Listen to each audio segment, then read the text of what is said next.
15 సంవత్సరాలు పూర్తి చేసుకొని మరి ఉద్యమ నాయకుడు ఉద్యమ సారథి గౌరవనీయులు మాజీ ముఖ్యమంత్రి వర్యులు కేసీఆర్ గారి దీక్ష పూర్తి చేసుకొని 15 సంవత్సరాలు కావస్తుండడం, దాన్ని మనము ఈరోజు స్మరించుకోవడం, మరి ఆ స్ఫూర్తిని మళ్ళీ మన గుండెల్లో నింపుకునే ప్రయత్నాన్ని చేయగలగడం అదృష్టంగా భావిస్తున్నాం. ఈ కార్యక్రమానికి మా మాజీ మంత్రివర్యులు బాల్కొండ శాసనసభ్యులు గౌరవనీయులు ప్రశాంతన్న గారు ఇచ్చేయడం జరిగింది. ముఖ్య అతిథులుగా వారికి స్వాగతం.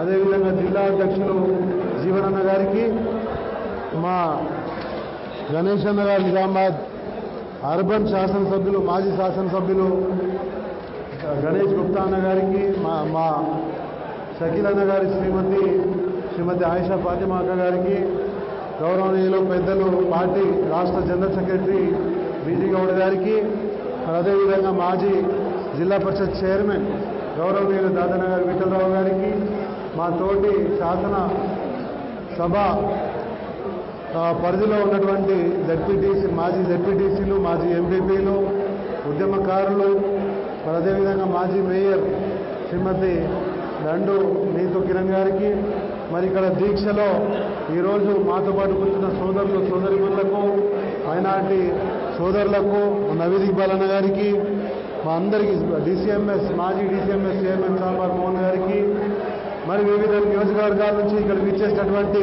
మా సోదరులందరికీ స్వాగతం సుస్వాగతం తెలియజేస్తూ ఉన్నాం. ఈరోజు ఎంతో మనం స్మరించుకోదగ్గ దినం. ఎందుకంటే నేను పర్సనల్గా చిన్నప్పటి నుంచి మా తండ్రి గారు బాజిరెడ్డి గోవర్ధన్ గారితో ఎంతోమంది ముఖ్యమంత్రులు వస్తే వారి వెంబడ తిరగడం, వారు చేసినటువంటి పనులు, వారు చేస్తున్నటువంటి పనులు మా నాన్నగారి ద్వారా నేను వినడము, ఇవన్నీ కూడా చేసినాం. కానీ ఇప్పటిదాకా నాకు తెలిసి ఒక టీఎన్జయ గారి దగ్గర నుంచి ఈ రోజు వరకు చాలా ముఖ్యమంత్రుల కార్యక్రమాలకు, అదేవిధంగా అప్పుడు గతంలో సోనియా గాంధీ గారి, రాజీవ్ గాంధీ గారి మీటింగ్లో కూడా నేను వెళ్ళడం జరిగింది. వాళ్ళందరినీ చూసుకుంటూ నేను ఎప్పుడైతే వస్తున్నానో అప్పుడు మరి మన మాజీ ముఖ్యమంత్రి గౌరవనీయులు కేసీఆర్ గారు మొట్టమొదట ఎప్పుడైతే తన శాసనసభ్యత్వానికి రాజీనామా చేసి తెలంగాణ అస్తిత్వం కోసం, తెలంగాణ రాష్ట్ర సాధన కోసం, తెలంగాణకు జరుగుతున్నటువంటి అన్యాయం గురించి శాసనసభలో గళమెత్తిన రోజు, ఆ రోజు నుంచి అబ్జర్వ్ చేసుకుంటూ వస్తున్నటువంటి నాయకుడు మనం ఎప్పుడు కూడా చూడబోము. రాజశేఖర రెడ్డి గారిని కూడా దగ్గరగా నేను చూడడం జరిగింది. ఆయన చనిపోకన ముందు కూడా ప్రతి సాయంత్రం 5 గంటలకు మన సచివాలయంలో ఆయన రావడం, ఆయన వెళ్ళడము కల్లారా నా ముందు నుంచి నేను అబ్జర్వ్ చేయడం జరిగింది. ఎవరి త్యాగాలు వాళ్ళవే, ఎవరి పోరాటాలు వాళ్ళవే అయినా ఒక రాష్ట్రం కోసం, ఒక రాష్ట్ర సాధన కోసం తన జీవితాన్ని కూడా అర్పించేందుకు వెనకాడనటువంటి నాయకుల్ని పొట్టి శ్రీరాములు గారి తర్వాత మళ్ళీ మనం చూసింది ముఖ్యమంత్రి గారు గౌరవనీయులు కల్వకుంట్ల చంద్రశేఖరరావు గారిని అని నేను గర్వంగా చెప్పుకోవడానికి ఈరోజు ఈ వేదికను పంచుకోవడం అదృష్టంగా భావిస్తున్నాను.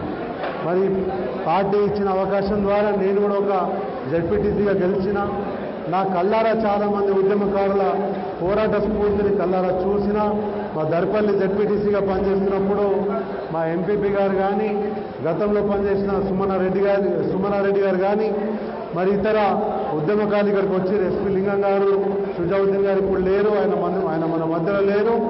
ఆయన కానీ మరి నియోజకవర్గ స్థాయిలో నేను తిరిగినప్పుడు చాలామంది ఉద్యమకారుల జ్ఞాపకాలను నేను పంచుకున్నా. వారందరి పోరాటాలను ఈరోజు స్మరించుకోవడము నా అదృష్టంగా భావిస్తున్నా. అన్నలు ఇక్కడ వేదిక మీద కూర్చున్నటువంటి అన్నలు కూడా వారి జీవితాలను పణంగా పెట్టి కేసీఆర్ గారి వెనుకల ఉంటూ ఈరోజు ఒక 20-25 సంవత్సరాలు రాష్ట్ర రాజకీయాలను శాసించగలగడం అనేది చాలా గొప్ప విషయం. ఆ విషయాన్ని మనము ఈరోజు కొద్దిగా మర్చిపోతున్నామేమో అని నాకు అనిపిస్తూ ఉంది. దయచేసి మీ అందరికీ విజ్ఞప్తి చేస్తున్నాం, ఈ గత తరం నుంచి ఈ తరానికి ట్రాన్స్ఫర్మేషన్ జరుగుతుంది. రాజకీయంలో కొత్తగా చాలామంది నాయకులు ఎదుగుతూ ఉన్నారు, పుడుతూ ఉన్నారు. సీనియర్లు కూడా మీరు ఇక్కడ ఉన్నటువంటి ఉద్యమకారులు 70 సంవత్సరాలు దాటిన ఉద్యమకారులు ఉన్నారు. మీరందరూ కూడా పార్టీ కోసం కష్టపడుతున్నటువంటి యువకులను దగ్గర తీస్తే మళ్ళీ రాబోయే భవిష్యత్తు 25 సంవత్సరాలు కూడా మళ్ళీ మన పార్టీనే పరిపాలనలో ఉంటుందని చెప్పి మీ అందరూ కూడా విజ్ఞప్తి చేస్తున్నాం. ఇక్కడ ఏమవుతుందనంటే బీఆర్ఎస్ పార్టీ నాయకత్వం ఎట్లా ఉన్నదంటే ఒకసారి నాయకత్వానికి మనం అటాచ్ అయితే ఎంతో పొసెసివ్ అయిపోతాం. ఈ పార్టీ నాదే అని, ఖచ్చితంగా నాదే అని మనం అనుకుంటాం. మనది అని అనుకున్నప్పుడు కొత్తగా వస్తున్న వాళ్ళను, కొత్తగా నాయకులుగా ఎదుగుతున్న వాళ్ళను కూడా ఎదగనిస్తే, వారికి అవకాశాలు ఇస్తే మనది అనుకున్నటువంటి పార్టీ ఏదైతే ఉందో మరింత ప్రపంచం సృష్టించే అవకాశం ఉంటుంది. మేము కూడా ఈరోజు ఇక్కడ కూర్చున్నాం.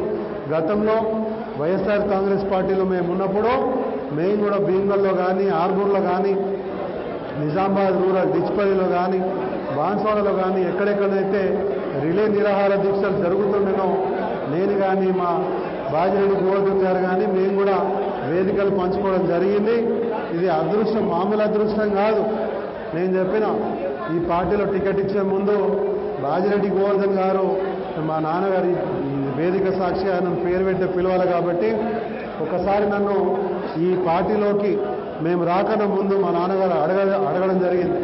ఎట్లా చేద్దాంరా, మరి మనకు కవితక్క గారు, కేటీఆర్ గారు పార్టీలోకి ఆహ్వానిస్తూ ఉన్నారు, మనం వస్తే బాగుంటుందని చెప్పి వాళ్ళు చెప్తా ఉన్నారు. ఈరోజైతే మనము సమైక్య శంకరావం అని చెప్పి వైఎస్ జగన్మోహన్ రెడ్డి గారు స్టాండ్ తీసుకున్నారు కాబట్టి మనం పోవట్లేదు. కాబట్టి ఇప్పుడు మన పరిస్థితి ఏది, మనం ఎట్లా చేస్తే బాగుంటుందని అంటే కేసీఆర్ గారు ఏదైతే జెండా ఎత్తుకొని ముందుకు పోతుండ్రో మీరు కూడా ఇండిపెండెంట్ ఉన్నప్పుడు మీరు గులాబీ కండువాలు, గులాబీ జెండాలు పట్టుకొని తిరిగింది. ఆ రోజు మళ్ళీ అదే గులాబీ జెండా, గులాబీ కండువా మనల్ని పిలుస్తుంది. మనం కూడా కేసీఆర్ గారి అడుగుజాడలో నడిస్తే బాగుంటుందని చెప్పి మేము మాట్లాడడం, మేము చెప్పడము, మరి ఆయన నిర్ణయం తీసుకోవడం. ఈరోజు మేము ఆ నిర్ణయాన్ని అసలు రిగ్రెట్ చేస్తేనే మేము ఇప్పటి కాదు ఎప్పటికైనా కేసీఆర్ గారి నాయకత్వంలోనే మేము ఉంటామని చెప్పి పదే పదే చెప్తున్నాం. మా వెంట నడుస్తున్నటువంటి మా సోదరులు, ఇక్కడికి వచ్చినటువంటి సోదరులు, మరి గ్రామ స్థాయిలో ఈరోజు పంచాయతీ ఎలక్షన్ల నగారం మోగింది కాబట్టి చాలామంది ఇక్కడికి రాలేకపోయినరు. వాళ్ళ గ్రామాల్లో మరి నామినేషన్ల పర్వము మరి వాళ్ళు కాంప్రమైజ్లు చేసుకోవడం జరుగుతూ ఉంది. ఇక్కడికి రాని సోదరులు కానీ, ఇక్కడికి వచ్చినటువంటి సోదరులు కానీ మీ అందరూ ఏదైతే స్టాండ్ తీసుకొని పార్టీ వెంట ఉండే స్టాండ్ తీసుకున్నారో మీ అందరికీ పాదాభివందనాలు తెలియజేస్తూ మరి అవకాశం ఇచ్చినందుకు మా అన్నలకు, అక్కలకు అందరికీ ధన్యవాదాలు తెలియజేస్తూ ముగిస్తా ఉన్నా. జై తెలంగాణ, జై కేసీఆర్, జై KTR. Thank you very much.